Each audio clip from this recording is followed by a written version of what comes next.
मंच पर आसीन हैं माननीय राज्य मंत्री पशुपालन, डेयरी, मत्स्य पालन, सूचना एवं प्रसारण मंत्रालय, भारत सरकार, डॉक्टर एल मुरुगन जी। हम आपसे अनुरोध करेंगे कि अपने उद्बोधन से अतिथियों का स्वागत करने की कृपा करें।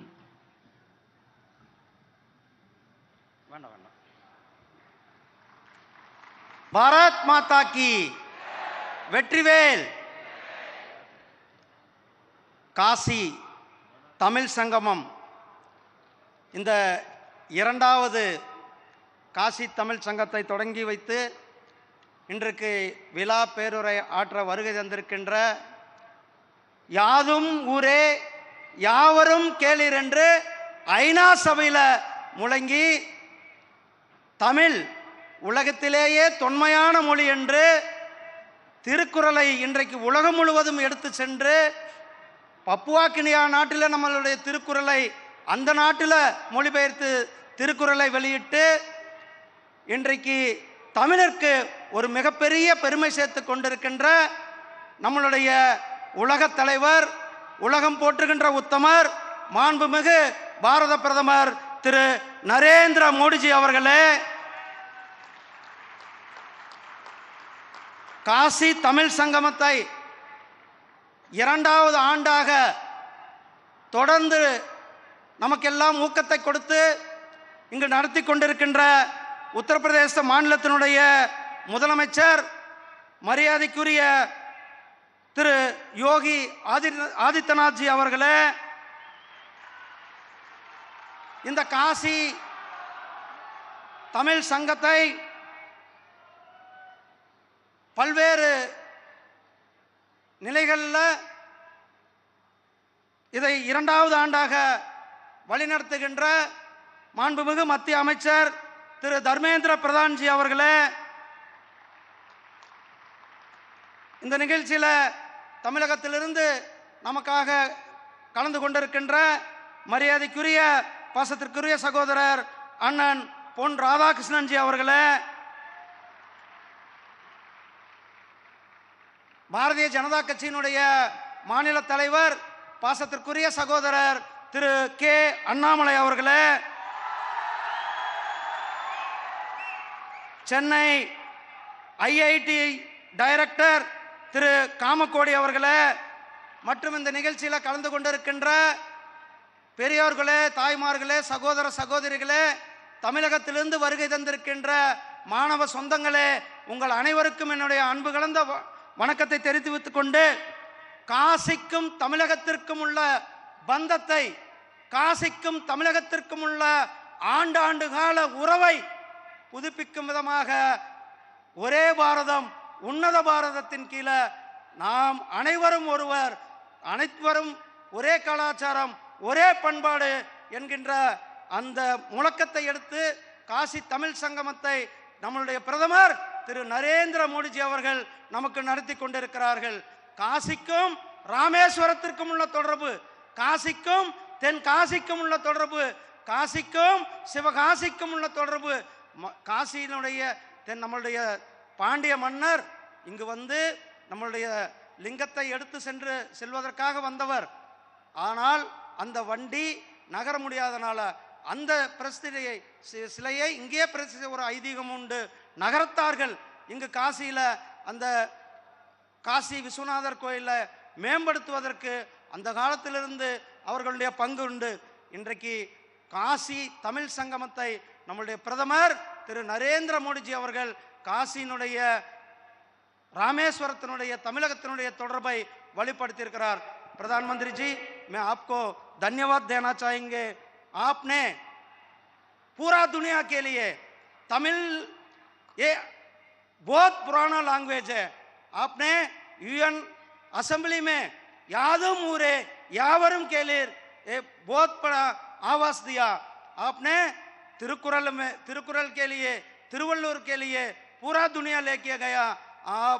आपने तमिल एंशियंट लैंग्वेज बोल के तमिल के आगे बढ़ने के लिए, एक भारत श्रेष्ठ भारत के लिए काशी तमिल संगम एक बार किया, अभी 2 बार, सेकंड बार हम कर रहे.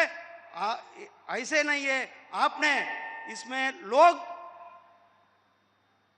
जोड़ के एक बड़ा लोग आंदोलन खड़ा किया। ऐसे ही हमारा तमिल लोग आज बहुत खुशी है। आप तमिल सौराष्ट्र संगमम किया, आपके लिए मैं पूरा तमिल लोग से कोटि कोटि तमिल लोग के साथ आपको बहुत बहुत धन्यवाद, आभार, बहुत बहुत धन्यवाद प्रधानमंत्री जी। थैंक यू, धन्यवाद। धन्यवाद माननीय, आपके स्वागत उद्बोधन के लिए। राष्ट्रीय शिक्षा नीति 2020 का ये उद्देश्य है कि हमारी देश की युवा पीढ़ी अपनी जड़ों से जुड़कर आत्मनिर्भर भारत के निर्माण में अपना योगदान दे। काशी तमिल संगमम इसी दिशा में एक महत्वपूर्ण प्रयास है। मंच पर आसीन हैं माननीय शिक्षा, कौशल विकास एवं उद्यमशीलता मंत्री भारत सरकार माननीय श्री धर्मेंद्र प्रधान जी। हम उनसे अनुरोध करेंगे कि अपने विचार प्रकट करने की कृपा करें। शुभ संध्या। भारत के माननीय प्रधानमंत्री श्री नरेंद्र मोदी जी, उत्तर प्रदेश के माननीय मुख्यमंत्री श्री योगी आदित्यनाथ जी, माननीय केंद्रीय राज्य मंत्री डॉक्टर एल मुरुगन जी, पूर्व केंद्रीय मंत्री श्री पोन राधाकृष्णन जी, निर्देशक IIT मद्रास प्रोफेसर कामाकोटी जी, मेरे मित्र तमिलनाडु के सामाजिक कार्यकर्ता के अन्नामलाई जी, सभी अतिथिगण, प्रतिभागी, मीडिया के मित्रों, देवियों और सज्जनों, नमस्ते। वणकम काशी, वणकम तमिलनाडु, हर हर महादेव। सबसे पहले मैं हमारे माननीय प्रधानमंत्री श्री नरेंद्र मोदी जी का धन्यवाद देना चाहता हूं, जिन्होंने हमारी सांस्कृतिक विरासत और धार्मिक स्थलों की पुनरुद्धार के साथ सभी के आत्माओं और आकांक्षाओं को फिर से जीवंत कर दिया है। वर्ष 2014 के बाद से इस विरासत की बड़े पैमाने पर पुनर्जीवित किया गया है, जो हर दिन बीतने के साथ हमारे सामने नई रूप में खुल रहा है। एक भारत श्रेष्ठ भारत या तमिल में ओरे भारतम उन्नत भारतम की दृष्टि के साथ तमिल कार्तिक माह में पिछले साल हमने काशी तमिल संगमम की प्रथम संस्करण किया। आज से तमिल संस्कृति में मोरगोली महीने की प्रारंभ होता है, यानी मार्गशीर की प्रारंभ होता है। आज इस पवित्र नमो घाट में काशी की नगरी में तमिल काशी संगमम की द्वितीय संस्करण आज से शुरू हो रहा है।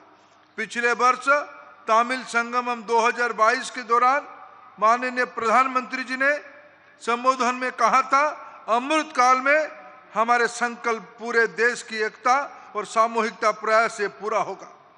वाराणसी इतिहास से भी पुराना है। ये एक ऐसी सिविलाइजेशन और कल्चरल कंटिन्यूम है जो संपन्न है, जो अद्वितीय है। गंगा की तट पर स्थित इस पवित्र शहर में ज्ञान, दर्शन, संस्कृति, भाषा, साहित्य, कला और शिल्प सभी फले फूले हैं। गंगा के किनारे काशी की घाटों, गलियों और गलियों में स्थित मंदिर और पाठशालाएं, भोजनालय और पान की दुकानें हजारों वर्षों से विद्वानों की बातचीत और बहस की गवाह रही है। दूसरी ओर तमिलनाडु की संस्कृति में कला, शिल्प, साहित्य का एक और प्राचीन उद्गम स्थल है, जहां तमिल भाषा में प्रचुर मात्रा में ज्ञान उपलब्ध है।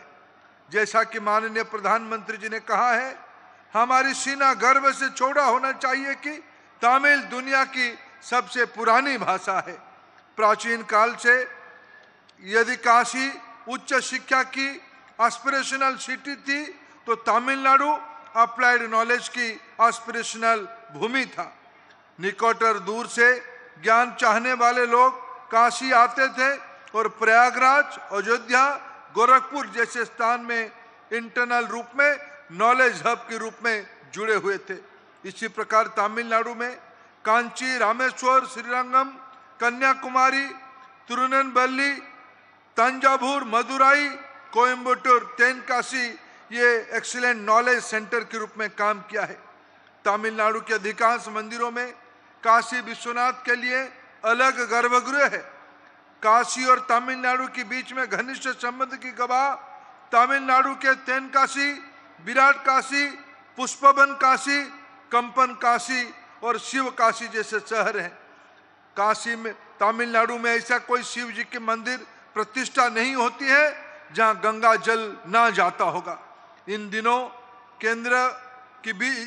केंद्रों के बीच में संबंधों की खोज, प्राचीन ज्ञान की खोज और उन्हें आधुनिक विचार, दर्शन, शिक्षाविदों, टेक्नोलॉजी और एंटरप्रेन्योर्स के साथ जोड़ने के आज हमारे दायित्व है। विभिन्न व्यापार, शिल्प और व्यवसायों के विद्वान, विशेषज्ञ और अभ्यासकर्ताओं के बीच सीधी बातचीत से उन्हें अपनी विशेषज्ञता और बेस्ट प्रैक्टिस की आदान प्रदान करने का एक दूसरे से सीखने में मदद मिल सकती है। शैक्षणिक संस्थानों के द्वारा इस तरह की बातचीत का प्रोत्साहित करने की आवश्यकता है। मुझे खुशी है कि हमारी प्रतिष्ठित संस्थान IIT चेन्नई और बनारस हिंदू विश्वविद्यालय काशी तमिल संगमम की मेजबान है। माननीय प्रधानमंत्री मोदी जी के मार्गदर्शन में तैयार राष्ट्रीय शिक्षा नीति 2020 एक ऐसे पीढ़ी की पोषण पर अत्यधिक जोर देता है जो भारतीय संस्कृति और लोकाचार में निहित होने के साथ साथ आधुनिक और 21वीं सदी की मानसिकता को अनुरूप है। NEP 2020 यह सुनिश्चित करती है कि मातृभाषा में टीचिंग लर्निंग हो तथा स्कूल और कॉलेज में हमारे छात्रों को विभिन्न भारतीय भाषाओं में शिक्षा तक पहुंच प्राप्त हो। जैसे कि माननीय प्रधानमंत्री जी कहा है, सभी भारतीय भाषाएं हमारी राष्ट्रीय भाषा है। मैं एक और बार फिर हमारी माननीय प्रधानमंत्री जी का आभार प्रकट करता हूं। उन्होंने अपना बहुमूल्य समय दिया और हमने हमारी देश की नई ऊर्जा और एकता की भावना के साथ फिर से जीवंत किया तथा इस महान राष्ट्र की ज्ञान, संस्कृति और विविधता की सेलिब्रेट करने का अवसर प्रदान किया। आइए 21वीं सदी में विकसित भारत की संकल्प को साथ आगे बढ़े। मैं प्रत्येक प्रतिभागियों को काशी की पवित्र भूमि पर एक यादगार प्रवास की कामना करता हूं, जहां हर सांस आत्मा को जागरूक करती है। धन्यवाद। हर हर महादेव। மாண்புமிகு கல்வி அமைச்சர் அவர்கள் உரையை மிக சுருக்கமாக தமிழர்கள் புரிந்து கொள்ள வேண்டும் என்பதற்காக தமிழில் உரைக்கிறோம். ஏக் பாரத் ஸ்ரேஷ்ட பாரத், ஒரே பாரதம் உன்னத பாரதம் என்ற தொலைநோக்கு பார்வையுடன் காசி தமிழ் சங்கமத்தின் முன்முயற்சி இந்த கார்த்திகை 2வது மாதத்திலே நடப்பது சிறப்புக்குரியது. இது 2ஆம் ஆண்டாக நடைபெறுகிறது. காசி தமிழ் சங்கமம் 22 நிகழ்ச்சியில் நம் மாண்புமிகு பிரதமர் அவர்கள் ஆற்றிய உரையில் அமிர்த காலத்தின் தீர்மானங்கள் நாட்டின் ஒற்றுமை மற்றும் கூட்டு முயற்சியால் நிறைவேறும் என்று கூறியிருந்தார். அது தற்போது வாரணாசி வரலாற்றை விட பழமையானது, இது தனித்துவ நாகரிக கலாச்சார தொடர்ச்சியை கொண்டது என்ற தொடர்பிலே இந்த காசி தமிழ் சங்கமம் நடைபெற்று கொண்டிருக்கிறது. அறிவு, தத்துவம், கலாச்சாரம், மொழி, இலக்கியம், கலைகள் ஆகியவற்றை நாம் எல்லோரும் பகிர்ந்து கொள்ள வேண்டும் என்பதற்காக வடக்கிற்கும் தெற்குக்கும் பாலமாக இது நடைபெற்று கொண்டிருக்கிறது. பழங்காலத்திலிருந்தே உன்னத நகரமான காசியும் நமது தென் தமிழகமும் ஒரே லட்சிய பூமியாக இருந்திருக்கிறது. கல்வி கற்பதற்காக எல்லாரும் காசிக்கு வந்தாங்க. மற்ற அறிவுகள் பெறுவதற்காக, கலை அறிவுகள் பெறுவதற்காக தென் தமிழகம் வந்தாங்க. ஆன்மீகத்தில் இரண்டும் ஒன்றாக இருந்தது. தமிழ்நாட்டில் காஞ்சி, ராமேஸ்வரம், ஸ்ரீரங்கம், கன்னியாகுமரி, திருநெல்வேலி போன்றவைகள் எல்லாம் காசியோடு தொடர்பில் இருந்தன. இதே போல அறிவின் நுண்ணுட்பங்களை எல்லாம் புரிந்து கொள்வதற்காக இந்த காசிக்கு எல்லோரும் வருகை தந்ததை இப்போது எல்லோருக்கும் எடுத்துச் சொல்வதற்காக நமது பனாரஸ் இந்து பல்கலைக்கழகம், IIT மெட்ராஸ் இணைந்து இதை நடத்துவதில் நான் பெருமை அடைகிறேன்.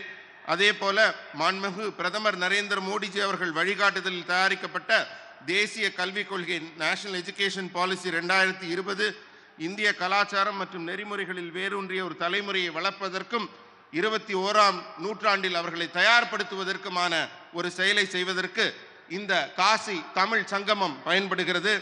ஒவ்வொருவரும் இதை சிறப்பாக இந்த கலைகளின் பங்களிப்பை ஏற்றுக்கொண்டு இந்த கற்பித்தல், கற்றல் தாய்மொழியில் நடைபெறும் இந்த நிகழ்ச்சியிலே நமது பொன்னான நேரத்தை நமக்கு வழங்கிய பாரத பிரதமர் அவர்களுக்கு நன்றி கூறி, இந்த மகத்தான நேரத்தில் அறிவு, கலாச்சாரம் மற்றும் பன்முகத்தன்மையை கொண்டாட நாம் எல்லோரும் கூடியிருப்பதை இங்கே மகிழ்ச்சியுடன் வெளிப்படுத்தி அனைவருக்கும் நன்றி பாராட்டி அமைகிறேன்.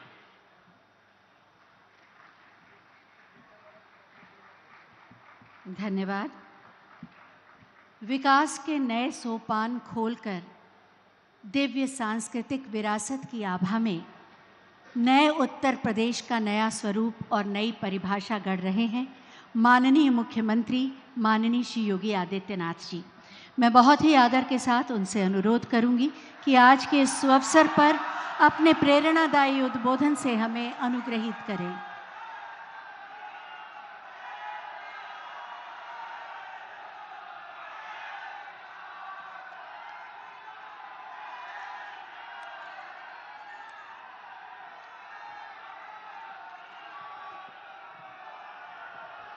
வணக்கம்.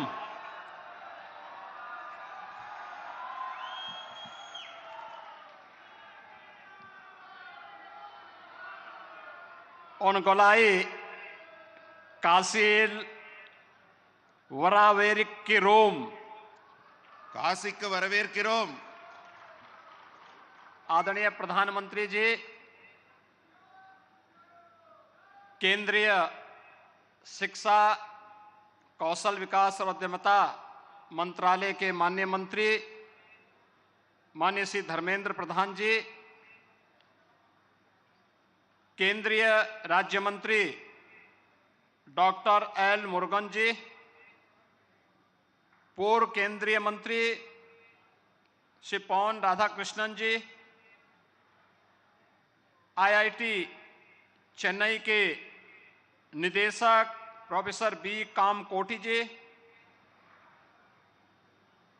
वरिष्ठ समाज सेवी श्री के अन्नामलाई जी, काशी तमिल संगम के द्वितीय संस्करण के उद्घाटन कार्यक्रम में उपस्थित सभी सम्मानित अतिथिगण, काशी तमिल संगम के द्वितीय संस्करण के आज उद्घाटन कार्यक्रम के लिए पधारे भारत के यशस्वी प्रधानमंत्री तथा वाराणसी के लोकप्रिय सांसद आदरणीय श्री नरेंद्र मोदी जी का मैं उत्तर प्रदेश वासियों की ओर से हृदय से स्वागत और अभिनंदन करता हूं।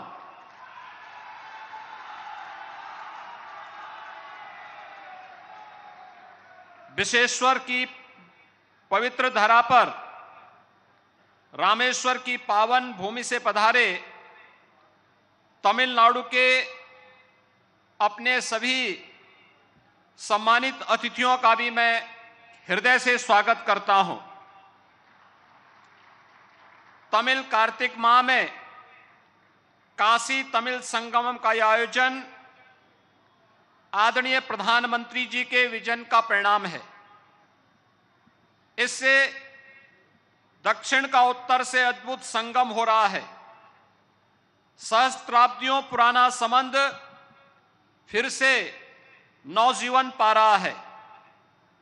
इस आयोजन की परिकल्पना के माध्यम से एक भारत श्रेष्ठ भारत की चेतना को जागृत करते हुए आदरणीय प्रधानमंत्री जी ने जिस एक बड़े अभियान को आगे बढ़ाया है, हम सब इसके प्रति आभारी हैं।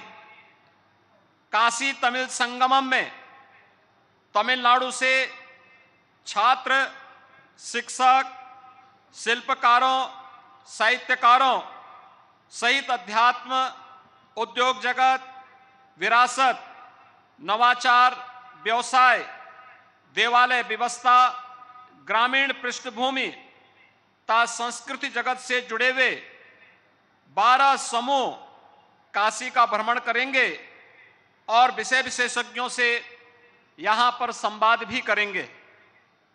तमिलनाडु के सभी श्रद्धालु यहां से प्रयागराज जाएंगे और इसके बाद अयोध्या भी भ्रमण करेंगे, जहां निर्मित हो रहा भव्य श्री राम का मंदिर 500 वर्षों के बाद, जिसमें आगामी 22 जनवरी को आदरणीय प्रधानमंत्री जी के कर कमलों से प्रभु राम विराजमान होंगे, वहां का भी दर्शन करने का अवसर प्राप्त होगा। प्रभु श्री राम द्वारा रामेश्वरम धाम में स्थापित पवित्र ज्योतिर्लिंग और काशी में विराजमान भगवान आदि विश्वेश्वर पवित्र ज्योतिर्लिंग के रूप में पूजित हैं। यह ज्योतिर्लिंग काशी और तमिलनाडु के संबंधों का केंद्र बिंदु है। भगवान श्री राम भगवान शिव के माध्यम से निर्मित इस संबंध सेतु को आदि शंकराचार्य ने भारत के चारों कोनों में पवित्र पीठ की स्थापना कर आगे बढ़ाया था। आदरणीय प्रधानमंत्री जी इस महायज्ञ को वर्तमान में एक नई गति प्रदान कर रहे हैं। उनके यशस्वी नेतृत्व में देश की गौरवशाली आस्था के प्रति सम्मान और पुनर्स्थापना का कार्य तेजी के साथ आगे बढ़ रहा है। श्री काशी विश्वनाथ धाम इसका जीवंत उदाहरण है। गत एक वर्ष में तमिलनाडु एवं अन्य दक्षिणी राज्यों से काशी आने वाले पर्यटकों और श्रद्धालुओं की संख्या में भारी वृद्धि देखने को मिली है। काशी और तमिलनाडु में भारतीय संस्कृति के सभी तत्व समान रूप से संरक्षित हैं। काशी के धार्मिक महत्व के कारण देश के सभी भागों के लोग सदियों से यहाँ आते रहे हैं। इससे गंगा जी के तट पर बसी हुई यह पवित्र नगरी भारत की धर्म, संस्कृति और आध्यात्मिक चेतना का केंद्र बनी हुई है। यहाँ ज्ञान, धर्म, दर्शन, संस्कृति, साहित्य, कला और शिल्प का अद्भुत समागम है। इसी तरह तमिलनाडु भी प्राचीन काल से ही संस्कृति, ज्ञान, कला, शिल्प और साहित्य का केंद्र रहा है। तमिल भाषा का साहित्य अत्यंत प्राचीन और समृद्ध है। भारत में संस्कृत एवं तमिल साहित्य सबसे प्राचीन साहित्य है। समस्त भारतीय भाषाएं और उनका साहित्य सभी को अपने में समाहित करता है। समावेशी सांस्कृतिक प्रेरणा का यह स्रोत समाज में सद्भाव और समरसता बनाए हुए है। काशी तमिल संगम के आयोजन से तमिलनाडु के अतिथि न केवल उत्तर प्रदेश और काशी की समृद्ध सांस्कृतिक विरासत से परिचित होंगे, अभी तो उत्तर और दक्षिण के इस संगम से हमारे सांस्कृतिक राष्ट्रवाद को एक नया बल भी मिलेगा। आदरणीय प्रधानमंत्री जी के इस विजन के प्रति एक बार फिर से हृदय से आभार व्यक्त करते हुए उन्हीं की काशी में आज के इस उद्घाटन कार्यक्रम के अवसर पर हृदय से अभिनंदन और स्वागत करते हुए आप सभी अतिथियों का भी मैं प्रदेशवासियों की ओर से हृदय से स्वागत और अभिनंदन करता हूं। धन्यवाद। जय हिंद। மாண்புமிகு உத்தரப்பிரதேச முதல்வர் அவர்கள் ஆற்றிய உரையின் சுருக்கத்தை இங்கே உங்களுக்கு புரிந்து கொள்வதற்காக சுருக்கமாக சொல்கிறோம்.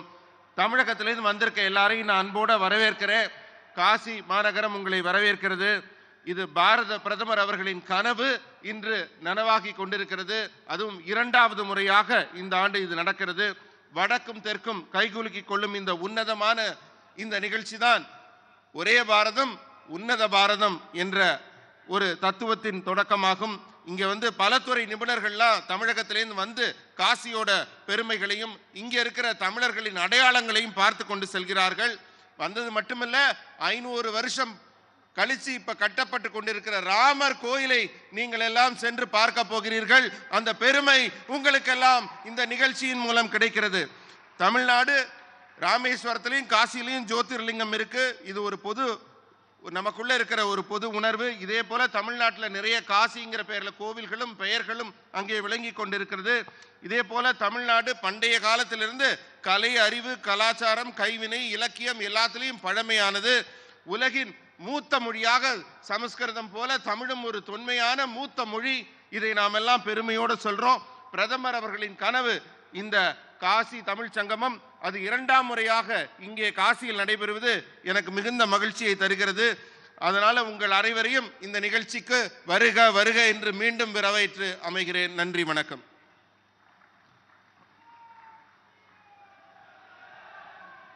धन्यवाद। काशी तमिल संगमम काशी और तमिलनाडु के संबंधों के इतिहास को पुनः अनुभव करने, समझने और जीने का एक अवसर है। मैं माननीय प्रधानमंत्री जी से बहुत ही आदर के साथ निवेदन करूंगी कि वो रिमोट का बटन दबाकर काशी तमिल संगमम का शुभारंभ करने की कृपा करें।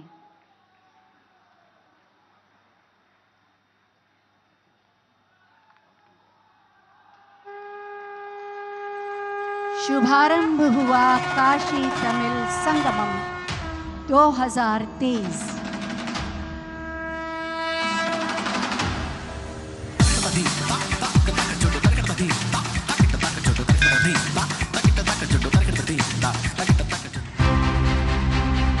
काशी तमिल संगमम विश्व के सबसे प्राचीन और जीवंत शहर वाराणसी की मिट्टी पर भारतीय संस्कृतियों का अद्वितीय मिलन, जिसकी कहानी कहती है गंगा की अविरल धारा।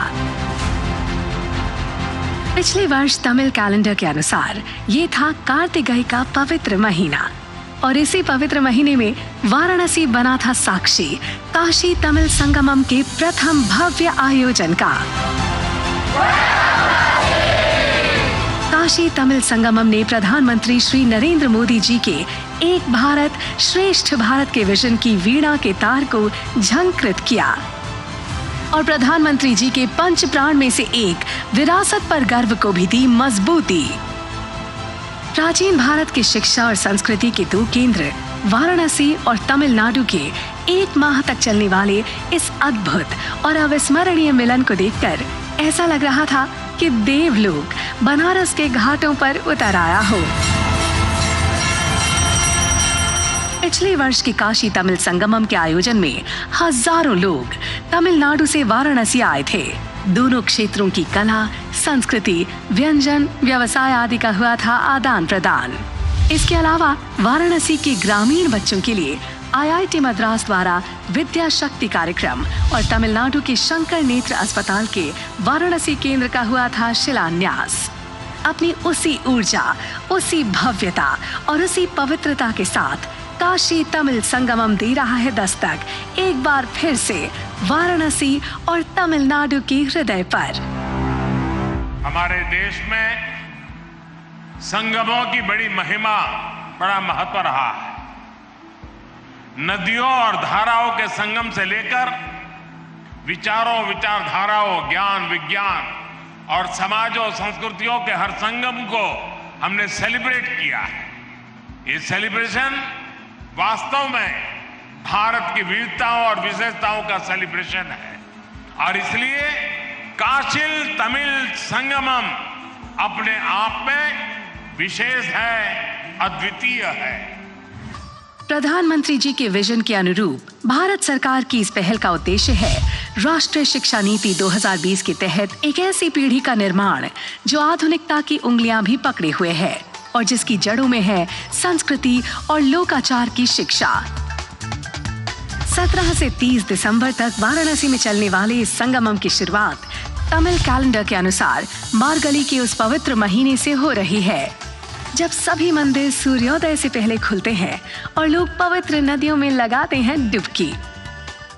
काशी तमिल संगमम के इस प्रारूप में जागरूकता का सृजन और आउटरीच तो होगा ही, साथ ही लोगों का लोगों से जुड़ाव और सांस्कृतिक गठबंधन पर होगा जोर। इसके अलावा स्थानीय बुनकरों, कारीगरों, उद्यमियों और लेखकों के साथ जुड़ाव और बातचीत पर भी होगा फोकस। संगमम में हिस्सा लेने वाले 1400 प्रतिनिधियों को 7 समूहों में विभाजित किया जाएगा।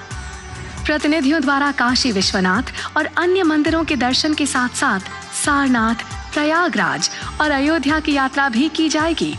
15 दिनों की इस अवधि के दौरान साहित्य, कला, योग, अकादमिक आदान प्रदान, आधुनिक नवाचार, एडुटेक, सेमिनार और नेक्स्ट जेन टेक्नोलॉजी के भी दिखेंगे रंग।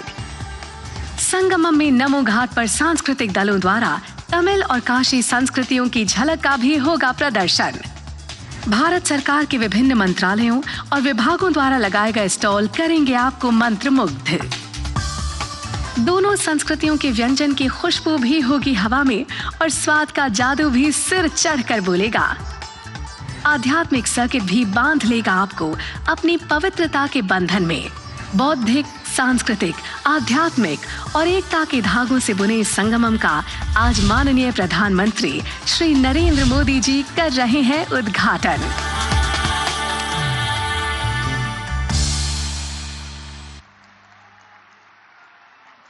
शुभारंभ हुआ काशी तमिल संगमम का संबंधों के प्रगाढ़ होने का एक उत्सव और भारत की एकता और अखंडता की ओर एक और कदम।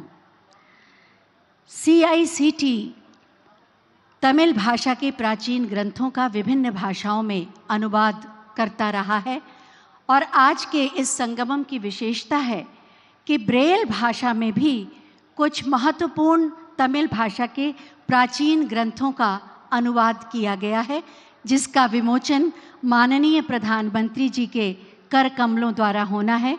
मैं माननीय प्रधानमंत्री जी से अनुरोध करूंगी कि इन प्राचीन ग्रंथों का ब्रेल भाषा में अनुवाद किए गए पुस्तक का विमोचन करने की कृपा करें।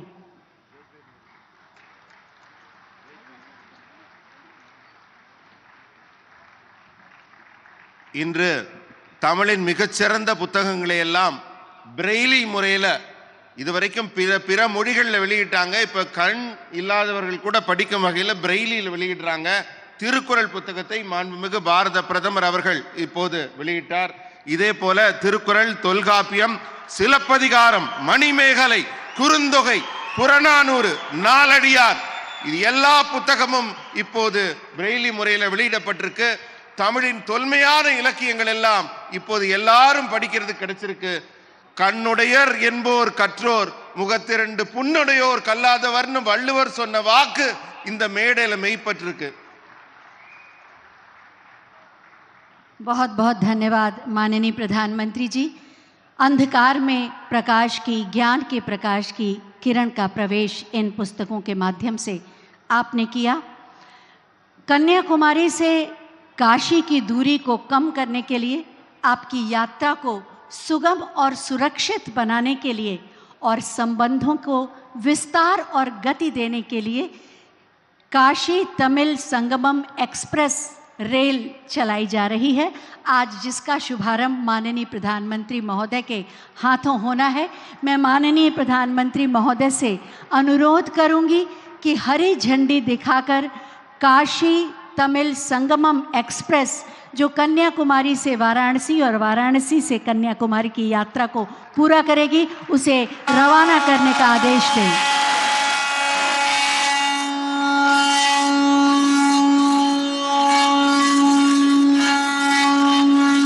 एक कदम और प्रगाढ़ संबंधों की ओर।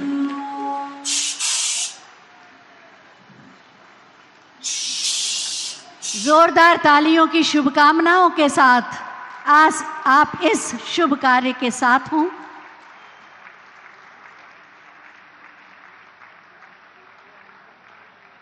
रंग बिरंगे गुब्बारों से सजी आकांक्षाओं और सपनों को लेकर चलती हुई ये काशी तमिल संगमम एक्सप्रेस।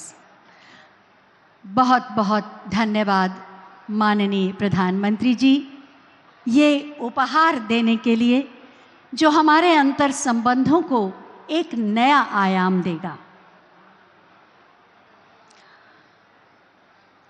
हमारी विविधताओं और विशेषताओं को राष्ट्रीय एकता के संकल्प सूत्र में बांधा है माननीय प्रधानमंत्री जी ने। वास्तव में ये काशी तमिल संगमम एक भारत श्रेष्ठ भारत की गहन अभिव्यक्ति ही है। इसे महसूस किया जा सकता है, जिया जा सकता है।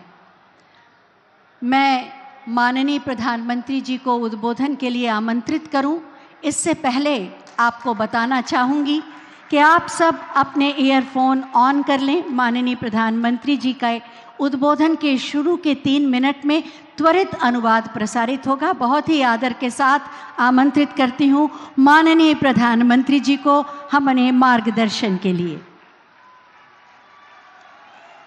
हर हर महादेव। वणक्कम काशी, वणक्कम तमिलनाडु।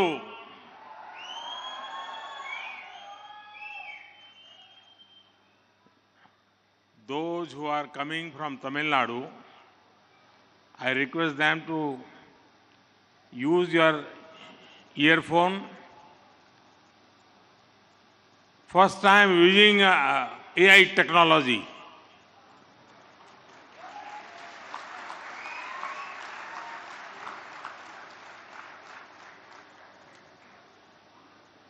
मंच पर विराजमान उत्तर प्रदेश के मुख्यमंत्री योगी आदित्यनाथ जी, केंद्रीय कैबिनेट के मेरे सहयोगीगण,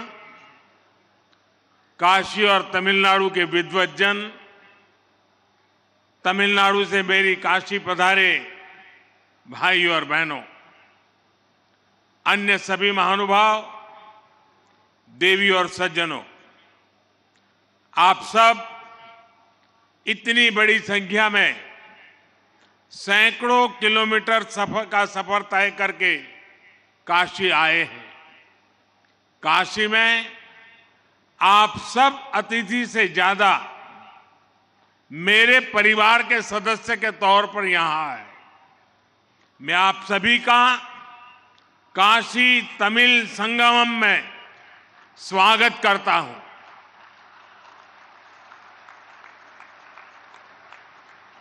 मेरे परिवारजनों, तमिलनाडु से काशी आने का मतलब है महादेव के एक घर से उनके दूसरे घर आना।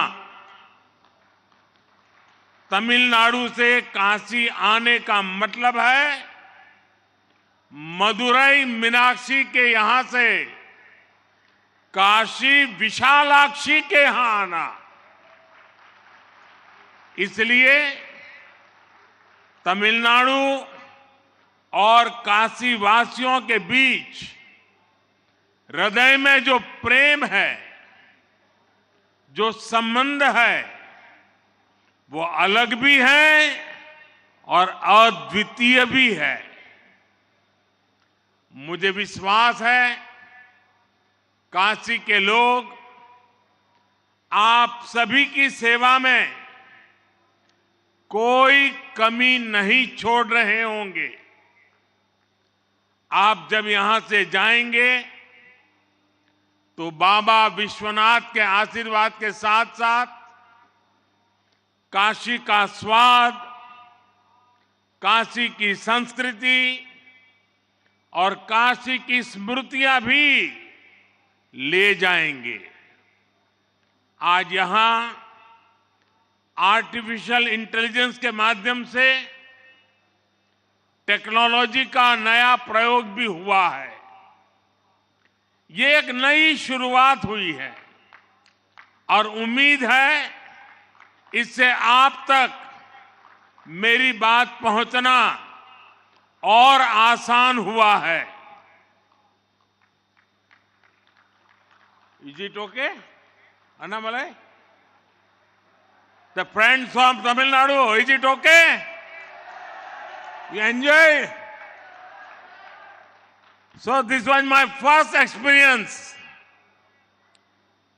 In future I will use it. You will have to give me the detailed response. Now, as usual, I'll speak in Hindi. He will help me to interpret in Tamil. मेरे परिवारजनों, आज यहां से कन्याकुमारी वाराणसी तमिल संगमम ट्रेन को हरी झंडी दिखाई गई है। मुझे थिरुकुरल, मणिमेकलई और कई तमिल ग्रंथों के विभिन्न भाषाओं में अनुवाद के लोकार्पण का भी सौभाग्य मिला है। एक बार काशी के विद्यार्थी रहे सुब्रमण्यम भारती जी ने लिखा था, काशी नगर पुलवर पेशुम ओरैताम कांची इल केट पदरकू और करुवी सेचो। वो कहना चाहते थे कि काशी में जो मंत्रोच्चार होते हैं उन्हें तमिलनाडु के कांची शहर में सुनने की व्यवस्था हो जाए तो कितना अच्छा होता। आज सुब्रमण्यम भारती जी को उनकी वो इच्छा पूरी होती नजर आ रही होगी। काशी तमिल संगमम की आवाज पूरे देश में, पूरी दुनिया में जा रही है। मैं इस आयोजन के लिए सभी संबंधित मंत्रालयों को, यूपी सरकार को और तमिलनाडु के सभी नागरिकों को बधाई देता हूं।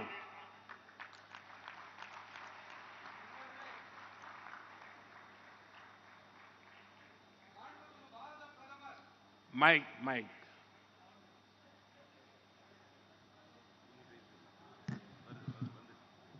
மாண்புமிகு பாரத பிரதமர் தன்னுடைய உரையை இடையிலே நிறுத்தி உங்ககிட்ட எல்லாம் ஒரு கேள்வி கேட்டார் தெரியும் இல்லையா? உங்களுக்கு காதுல விழுந்துதா அந்த உரையுடைய தமிழாக்கம்னு? உங்களுடைய எதிர்வினை ரெஸ்பான்ஸ் கொடுங்க. விழுந்தது சொல்லுங்க. காதுல விழுந்தது. நன்றி. இனி அவர் பேசிய உரையின் தமிழாக்கத்தை அளிக்கின்றோம். என் குடும்ப உறவுகளே, இன்று இங்கே கன்னியாகுமரி வாராணசி தமிழ் சங்கமம் ரயிலுக்கு பச்சை கொடி காட்டப்பட்டு தொடங்கப்பட்டு இருக்கிறது. மேலும் திருக்குறள், மணிமேகலை மற்றும் பல தமிழ் நூல்கள் பல்வேறு மொழிகளில் மொழியாக்கம் செய்யப்பட்டு இவற்றை அர்ப்பணிக்கும் பெரும் பேரும் கிடைத்திருக்கின்றது. காசியிலே மாணவராக கல்வி பயின்ற மகாகவி சுப்பிரமணிய பாரதி என்ன எழுதியிருக்கிறார் தெரியுமா? காசி நகர் புலவர் பேசும் உரைதாம், காஞ்சியில் கேட்பதற்கு ஓர் கருவி செய்வோம்.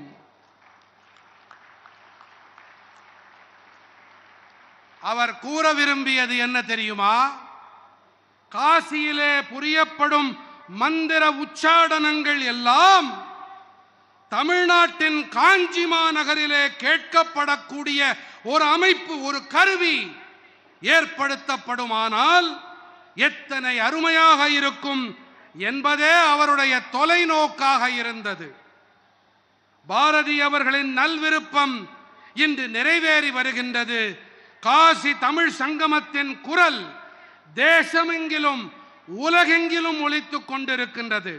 இந்த அருமையான ஏற்பாட்டினை செய்தமைக்காக அனைத்து தொடர்புடைய அமைச்சகங்கள், உத்தரப்பிரதேச அரசு, தமிழ்நாட்டின் என்னுடைய அனைத்து தமிழ் சொந்தங்களுக்கும் வாழ்த்துக்களை தெரிவித்துக் கொள்ளுகிறேன். मेरे परिवारजनों, पिछले वर्ष काशी तमिल संगमम शुरू होने के बाद से ही इस यात्रा में दिनों दिन लाखों लोग जुड़ते जा रहे हैं। विभिन्न मठों के धर्मगुरु, स्टूडेंट्स, तमाम कलाकार, साहित्यकार, शिल्पकार, प्रोफेशनल्स, कितने ही क्षेत्र के लोगों को इस संगमम से आपसी संवाद और संपर्क का एक प्रभावी मंच मिला है। मुझे खुशी है कि इस संगमम को सफल बनाने के लिए बनारस हिंदू विश्वविद्यालय और आईआईटी मद्रास भी साथ आए हैं। आईआईटी मद्रास ने बनारस के हजारों स्टूडेंट्स को साइंस और मैथ्स में ऑनलाइन सपोर्ट देने के लिए विद्या शक्ति इनिशिएटिव शुरू किया है। एक वर्ष के भीतर हुए अनेक कार्य इस बात के प्रमाण है कि काशी और तमिलनाडु के रिश्ते भावनात्मक भी है और रचनात्मक भी है। என் குடும்ப உறுப்பினர்களே, கடந்த ஆண்டு காசி தமிழ்ச் சங்கமம் தொடங்கப்பட்ட பிறகிலிருந்தே இந்த யாத்திரையோடு வெகு சில நாட்களிலேயே லட்சக்கணக்கான பேர்கள் தங்களை இணைத்துக் கொண்டே வருகின்றார்கள். பல்வேறு மடங்களின் குருமார்கள், மாணவர்கள், அனைத்து கலைஞர்கள், இலக்கிய கர்த்தாக்கள், கைவினைஞர்கள், பேராசிரியர்கள் என பல்வேறு துறைகளைச் சேர்ந்த பெருமக்கள் பரஸ்பர உரையாடலிலும் ஊடாடலிலும் ஈடுபட இந்த சங்கமம் ஒரு வளமான தளம் அமைத்துக் கொடுத்திருக்கின்றது. இந்த சங்கமத்தை ஒரு வெற்றி சங்கமமாக ஆக்க பனாரஸ் இந்து பல்கலைக்கழகமும் மதராஸ் இந்திய தொழில்நுட்ப கழகமும் ஒருங்கிணைந்து செயல்பட்டு வருகின்றன. மதராஸ் இந்திய தொழில்நுட்ப கழகமானது பனாரஸின் ஆயிரக்கணக்கான மாணவர்களுக்கு அறிவியல் மற்றும் கணிதத்தையும் இணைய வழியிலே கற்பிக்கும் பொருட்டு வித்யா சக்தி முன்னெடுப்பை தொடங்கி இருக்கின்றது. காசி தமிழ்நாட்டிற்கு இடையேயான உறவு பாலம் என்பது எத்தனை உணர்வு பூர்வமானது, எத்தனை ஆக்கப்பூர்வமானதும் என்பதும் கூட அதற்கு ஓராண்டிற்கு உள்ளாக அரங்கேறிய அனைத்து செயல்பாடுகளும் சான்றாக விளங்குகின்றன. मेरे परिवारजनों, काशी तमिल संगमम ऐसा ही अविरल प्रवाह है जो एक भारत श्रेष्ठ भारत इस भावना को लगातार मजबूत कर रहा है। इसी सोच के साथ कुछ समय पहले काशी में ही गंगा पुष्करालु उत्सव यानी काशी तेलुगु संगमम भी हुआ था। गुजरात में हमने सौराष्ट्र तमिल संगमम का भी सफल आयोजन किया था। एक भारत श्रेष्ठ भारत के लिए हमारे राजभवनों ने भी बहुत अच्छी पहल की है। अब राजभवनों में दूसरे राज्यों के स्थापना दिवस समारोह धूमधाम से मनाए जाते हैं। दूसरे राज्यों के लोगों को बुलाकर विशेष आयोजन किए जाते हैं। एक भारत श्रेष्ठ भारत की ये भावना उस समय भी नजर आई जब हमने संसद के नए भवन में प्रवेश किया। नए संसद भवन में पवित्र सेंगोल की स्थापना की गई है। आदिनम के संतों के मार्गदर्शन में यही सेंगोल 1947 में सत्ता के हस्तांतरण का प्रतीक बना था। एक भारत श्रेष्ठ भारत की भावना का यही प्रवाह है जो आज हमारे राष्ट्र की आत्मा को सींच रहा है। அன்பு நிறை என் குடும்ப சொந்தங்களே, காசி தமிழ்ச் சங்கமம் என்பது இடையறாத தடையில்லாத ஒரு பிரவாகம். இது ஒரே பாரதம் உன்னத பாரதம் என்ற உணர்வினுக்கு தொடர்ந்து வலுகூட்டி வருகின்றது.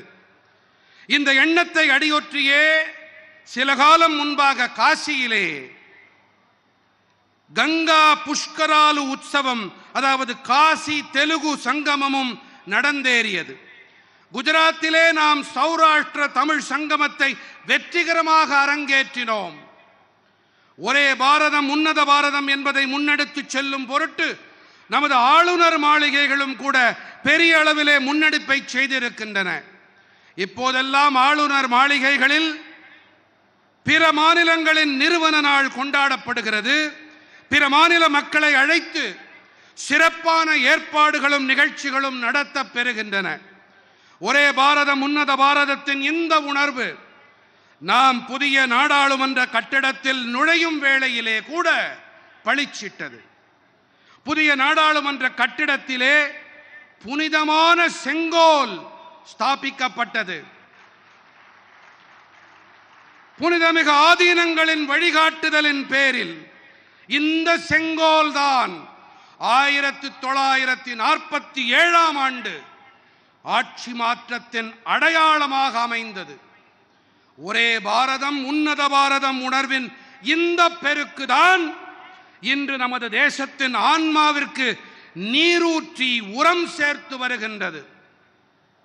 मेरे परिवारजनों, हम भारतवासी एक होते हुए भी बोलियां, भाषाओं, वेशभूषा, खान पान, रहन सहन कितनी ही विविधता से भरे हुए हैं। भारत की ये विविधता उस आध्यात्मिक चेतना में रची बसी है जिसके लिए तमिल में कहा गया है, निरेलाम गंगे निलमेलाम काशी। ये वाक्य महान पांड्य राजा पराक्रम पांड्यन का है। इसका अर्थ है हर जल गंगा जल है, भारत का हर भूभाग काशी है। जब उत्तर में आक्रांताओं द्वारा हमारी आस्था के केंद्रों पर, काशी पर आक्रमण हो रहे थे, तब राजा पराक्रम पांड्यन ने तेनकाशी और शिवकाशी में ये कहकर मंदिरों का निर्माण कराया कि काशी को मिटाया नहीं जा सकता। आप दुनिया की कोई भी सभ्यता देख लीजिए, विविधता में आत्मीयता का ऐसा सहज और श्रेष्ठ स्वरूप आपको शायद ही कहीं मिलेगा। अभी हाल ही में G20 समिट के दौरान भी दुनिया भारत की इस विविधता को देखकर चकित थी। என் பிரியமான குடும்ப சொந்தங்களே, பாரத நாட்டவர்களான நாம் ஒன்றானவர்கள் என்ற அதே வேளையிலே பேச்சு வழக்குகள், மொழிகள், ஆடை அணிகள், உணவு பழக்கங்கள், இருப்பிட அமைப்புகள் என பன்முகத்தன்மையை பல கொண்டவர்கள்.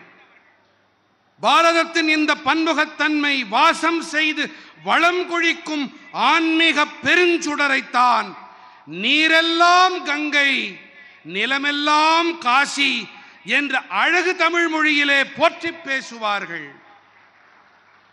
இது பாண்டிய அரசன் பராக்கிரம பாண்டியனின் வாக்காகும்.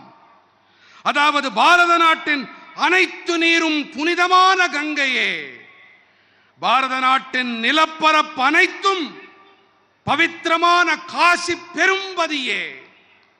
வடக்கிலே கொடூரமான படையெடுப்பாளர்களால் நமது நம்பிக்கையின் மையங்கள் மீது, காசியின் மீது தாக்குதல் தொடுக்கப்பட்ட வேளையிலே அரசன் பராக்கிரம பாண்டியன் தென்காசி மற்றும் சிவகாசியிலே இந்த வாக்கியத்தை உரைத்து காசினியிலே காசியினை அழிக்க முடியாது என்ற உணர்வோடு ஆலயங்களை நிர்மாணம் செய்தான். உலகின் எந்த நாகரிகத்தை வேண்டுமென்றாலும் நீங்கள் பாருங்கள், பன்முகத்தன்மை மற்றும் ஆன்மீகம் இவற்றின் இத்தனை இயல்பான உன்னதமான வடிவத்தை உங்களால் வேறு எங்குமே காண முடியாது. இப்போதுதான் G20 உச்சி மாநாட்டின் போது கூட பாரதத்தின் இந்த பன்முகத்தன்மையை கண்டு உலகமே வியந்து போனது, மலைப்பில் ஆழ்ந்தது. मेरे परिवारजनों, दुनिया के दूसरे देशों में राष्ट्र एक राजनीतिक परिभाषा रही है, लेकिन भारत एक राष्ट्र के तौर पर आध्यात्मिक आस्थाओं से बड़ा है। भारत को एक बनाया है आदि शंकराचार्य और रामानुजाचार्य जैसे संतों ने, जिन्होंने अपनी यात्राओं से भारत की राष्ट्रीय चेतना को जागृत किया। तमिलनाडु से आदिनम संत भी सदियों से काशी जैसे शिव स्थानों की यात्रा करते रहे। काशी में कुमार गुरुपुरर ने मठ मंदिरों की स्थापना की थी। तिरुपनंदाल आदिनम का तो यहां से इतना लगाव है कि वो आज भी अपने नाम के आगे काशी लिखते हैं। इसी तरह तमिल आध्यात्मिक साहित्य में पाडल पेट्रथलम के बारे में लिखा है कि उनके दर्शन करने वाला व्यक्ति केदार या तिरुकेदारम से तिरुनेलवेली तक भ्रमण कर लेता है। इन यात्राओं और तीर्थ यात्राओं के जरिए भारत हजारों वर्षों से एक राष्ट्र के रूप में अडिग रहा है, अमर रहा है। எனதருமை குடும்ப உறவுகளே, உலகின் பிற நாடுகளில் தேசம் என்பது அரசியல் ரீதியான புரிதலோடு அணுகப்பட்டு வந்திருக்கிறது. ஆனால் பாரதம் ஒரு தேசம் என்ற வகையிலே ஆன்மீக நம்பிக்கையை ஆணிவேராக கொண்டு அமைந்து வந்துள்ளது. ஆதிசங்கரர், ராமானுஜாச்சாரியார் போன்ற புனிதர்கள்தாம் பாரதத்தை ஒருங்கிணைத்தவர்கள். இவர்களெல்லாம் தங்கள் யாத்திரைகளின் போது பாரதத்தின் தேசிய விழிப்பினை, தேசிய ஆன்மாவை, தேசியத்தை தட்டி எழுப்பினார்கள். தமிழ்நாட்டின் ஆதீன துறவிகளும் கூட பல நூற்றாண்டு காலமாக காசி போன்ற சிவபதிகளுக்கு புனித பயணங்களை மேற்கொண்டு வந்திருக்கின்றார்கள். திருப்பனந்தாள் ஆதீனத்தை காசியிலே குருபர சுவாமிகள் நிறுவினார். இன்று கூட திருப்பனந்தாள் ஆதீன கர்த்தர்கள் தங்கள் பெயருக்கு முன்பாக காசிவாசி என்று எழுதுகிறார்கள். இதைப் போலவே தமிழின் ஆன்மீக நூல்களிலே பாடல் பெற்ற தலம் எனும் போது இவற்றை தரிசனம் செய்யும் மனிதர் திருக்கேதாரம் முதல் திருநெல்வேலி வரை யாத்திரை மேற்கொண்டவராகிறார். இந்த யாத்திரைகள், புனித பயணங்கள் வாயிலாக பல்லாயிரம் ஆண்டு காலமாக பாரதம் ஒரே தேசம் என்ற வகையில் நீடித்து அமரத்துவம் பெற்றதாக விளங்கி வந்திருக்கின்றது. मुझे खुशी है कि काशी तमिल संगमम के जरिए देश के युवाओं में अपनी इस प्राचीन परंपरा के प्रति उत्साह बढ़ा है। तमिलनाडु से बड़ी संख्या में लोग, वहां के युवा काशी आ रहे हैं। यहां से प्रयाग, अयोध्या और दूसरे तीर्थों में भी जा रहे हैं। मुझे बताया गया है कि काशी तमिल संगमम में आने वाले लोगों को अयोध्या दर्शन की भी विशेष व्यवस्था की गई है।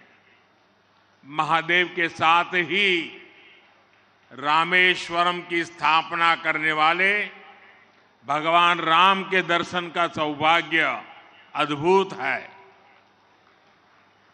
காசி தமிழ் சங்கமத்தின் வாயிலாக தங்களுடைய இந்த பண்டைய பாரம்பரியம் குறித்து தேசத்தின் இளைஞர்களிடத்திலே உற்சாகம் அதிகரித்திருக்கிறது என்பது மகிழ்ச்சியை அளிக்கிறது. தமிழ்நாட்டிலிருந்து அதிக எண்ணிக்கையில் மக்கள், அங்கிருக்கும் இளைஞர்கள் காசிக்கு வருகின்றார்கள். இங்கிருந்து பிரயாகை, அயோத்தி என பிற புனித இடங்களுக்கும் சென்று வருகின்றார்கள். காசி தமிழ் சங்கமத்திற்கு வரும் மக்கள் அயோத்திக்கு புனித யாத்திரை மேற்கொள்ளவும் சிறப்பான ஏற்பாடுகள் செய்யப்பட்டிருப்பதாக எனக்கு தெரிவிக்கப்பட்டிருக்கின்றது. மகாதேவரோடு சேர்ந்து ராமேஸ்வரத்தை ஸ்தாபித்த பகவான் ஸ்ரீராமனையும் தரிசிக்கும் பெரும் பேறு அலாதியானது, அற்புதமானது. मेरे परिवारजनों, हमारे यहाँ कहा जाता है, जाने बिनु न होई प्रतीति, बिनु प्रतीति होई नहीं प्रीति।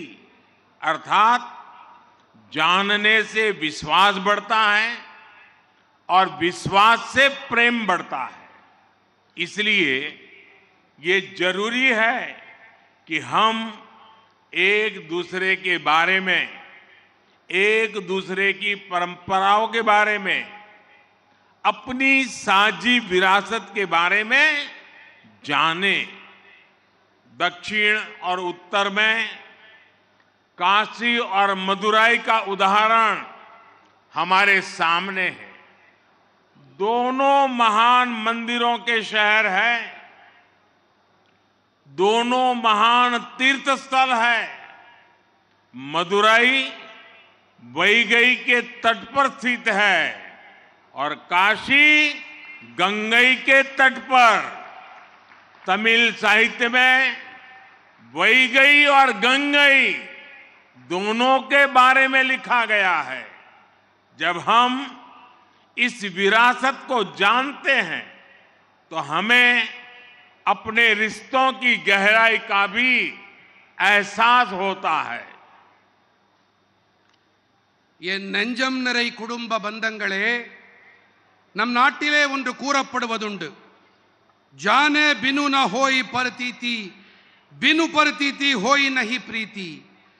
அதாவது அறிந்து கொள்வதால் நம்பிக்கை அதிகரிக்கிறது, நம்பிக்கை அதிகரிப்பதால் அன்பு அதிகரிக்கிறது என்பதே இந்த ஹிந்தி மொழி பழமொழியின் பொருள். அந்த வகையிலே நாம் பரஸ்பரம் ஒருவருக்கொருவர், ஒருவர் மற்றவரது பாரம்பரியங்களை பற்றியும் நம்முடைய தொன்மையான மரபுகள் குறித்தும் தெரிந்து கொள்வது முக்கியமானது. தென்னகத்திலும் வடநிலத்திலும் காசி மற்றும் மதுரை என்ற எடுத்துக்காட்டுகள் நம் கண்முன்னே இருக்கின்றன. இரண்டுமே மகத்தான தொன்மையான ஆலய நகரங்கள், இரண்டுமே மிகச் சிறப்பான புனித யாத்திரை தீர்த்தங்கள். மதுரை அம்பதி வைகையாற்றின் கரையினிலே அமைந்திருக்கிறது என்றால், காசியோ கங்கை அன்னையின் மடியினிலே இருக்கின்றது. தமிழ் இலக்கியங்கள் கங்கை மற்றும் வைகை என்ற இந்த இரண்டு நதிகளை பற்றியும் விரித்து பேசுகின்றன. நாம் இந்த மரபினை அறிந்து கொள்ளும் போது நமது உறவுகளின் ஆழத்தை நம்மால் நன்றாக உணர்ந்து கொள்ள முடியும். मेरे परिवारजनों, मुझे विश्वास है काशी तमिल संगमम का ये संगम इसी तरह हमारी विरासत को सशक्त करता रहेगा, एक भारत श्रेष्ठ भारत की भावना को मजबूत बनाता रहेगा। आप सभी का काशी प्रवास सुखद हो, इसी कामना के साथ मैं अपनी बात समाप्त करता हूं और साथ साथ तमिलनाडु से आए हुए प्रसिद्ध गायक भाई श्रीराम को काशी आने पर और हम सबको भाव विभोर करने के लिए मैं श्री राम का हृदय से धन्यवाद करता हूं, उनका अभिनंदन करता हूं और काशीवासी भी तमिल सिंगर श्री राम को जिस भक्ति भाव से सुन रहे थे उसमें भी हमारी एकता की ताकत के दर्शन कर रहे थे। मैं फिर एक बार काशी तमिल संगमम की इस यात्रा को, अविरत यात्रा को अनेक अनेक शुभकामनाएं देता हूं और आप सभी का बहुत बहुत धन्यवाद करता हूं।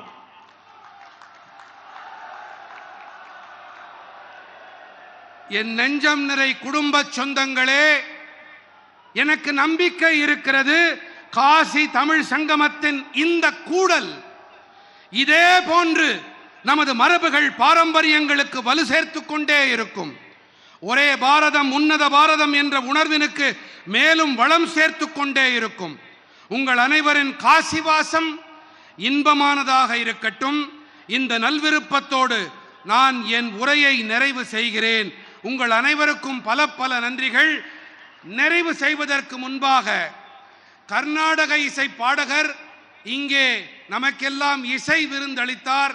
சித் ஸ்ரீராம் குழுவினருக்கும் சித் ஸ்ரீராம் அவர்களுக்கும் என் நெஞ்சார்ந்த மனமார்ந்த நன்றிகளை நான் தெரிவித்துக் கொள்ளுகிறேன். மேலும் பக்தி உணர்வோடு அவர் அளித்த அந்த கீர்த்தனைகளை மிகுந்த பக்தியோடும் முனைப்போடும் அர்ப்பணிப்போடும் கேட்டுக்கொண்டிருந்த காசி நகர மக்களுக்கும் பக்தர்களுக்கும் என்னுடைய நன்றிகளை தெரிவித்துக் கொள்ளுகிறேன். நிறைவாக இந்த காசி பெருஞ்சங்கமம், இந்த தமிழ்ச் சங்கமம் மேலும் வளமாக அடுத்த பதிப்புகளை காண வேண்டும் என்று என் நல்விருப்பங்களை தெரிவித்துக் கொள்ளுகிறேன். நன்றி, வணக்கம்.